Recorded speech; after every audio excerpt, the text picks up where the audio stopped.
Hello दोस्तों, स्वागत है आप सबका हमारे यूट्यूब चैनल पे। इस इंसानों की भीड़ भरी दुनिया में बसती हैं कुछ ऐसी खौफनाक हकीकतें जिनका सामना होने पर जिंदगी के मायने बदल जाते हैं। अमूमन जब तक इंसान इन पारलौकिक शक्तियों से रूबरू नहीं होता तब तक वह इन्हें नहीं मानता, पर जिन लोगों को इस प्रकार के डरावने अनुभव से गुजरना पड़ता है उनकी जिंदगी खौफ से भर जाती है।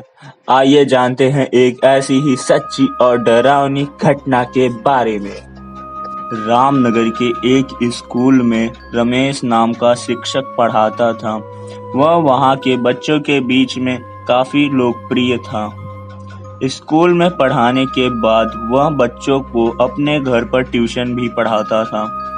खैर, अब तो उनकी शादी हो चुकी है, पर जब वह कुंवारे थे तब उन्हें अपने किराए के मकान में एक बेहद भयानक अनुभव हुआ था। एक शाम जब वह अपनी आराम कुर्सी पर बैठकर सुस्ता रहे थे, तभी अचानक उनकी अलमारी का दरवाजा अपने आप धड़ाम से खुल गया। इस आवाज से वह चौंक गए। उन्हें काफी डर महसूस हुआ, चूंकि उस शाम वहाँ कोई हवा भी नहीं चल रही थी और घर पर तो वह अकेले ही रहते थे। वह उठकर अलमारी का दरवाजा फिर से बंद कर कुर्सी की ओर जाने लगे। तभी उन्हें महसूस हुआ कि किसी ने उनका नाम पुकारा, रमेश, और वह आवाज उस अलमारी के अंदर से आ रही थी। इस भयानक घटना से रमेश बुरी तरीके से डर गए। उन्हें वहीं खड़े खड़े पसीने आने लगे और वह बुरी तरह से कांपने लगे। डरते डरते उन्होंने पीछे मुड़कर देखा तो अलमारी का दरवाजा धीरे धीरे हिल रहा था, जैसे कि अंदर से कोई उसे धक्का दे रहा हो। खौफ के मारे कांपते हुए रमेश थोड़ी देर वह नजारा देखते रहे। तभी अचानक अलमारी से गाढ़ा काला धुआं बाहर आने लगा। यह सब पारलौकिक घटनाएं देखकर रमेश की चीख निकल गई। रमेश दौड़कर घर के बाहर आ गए और सारी बातें अपने पड़ोसियों को बताने लगे।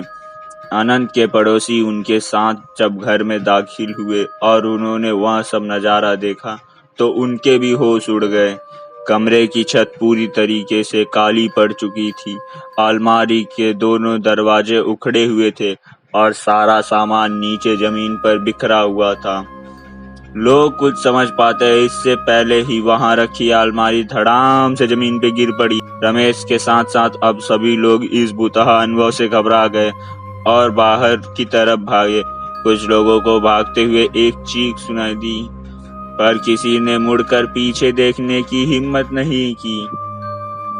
इस खौफनाक अनुभव के कारण रमेश बुरी तरह से बीमार पड़ गए और कुछ दिन के लिए अपने गांव पर अपने माता पिता के पास लौट गए। और जब वे रामनगर वापस लौटे तो कभी मुड़कर उस घर पे नहीं गए। उन्होंने किसी दूसरे मोहल्ले में रहने का निर्णय लिया। क्या थी इस खौफनाक घटना की वजह, आइए जानते हैं। मोहल्ले में रहने वाले बुजुर्गों से पता चला वो मकान अंग्रेजों की बनी एक हवेली को तोड़कर बनाया गया था।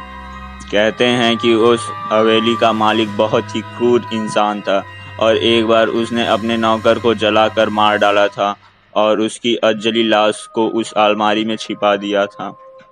मकान मालिक ने कभी वो अलमारी का प्रयोग नहीं किया, लेकिन रमेश के मांगने पर उन्होंने वो अलमारी उसे दे दी और शायद इसी कारण से नौकर की आत्मा भी उस अलमारी के साथ रमेश के घर में आ गई और इस वजह से रमेश के साथ ये घटना घट गई।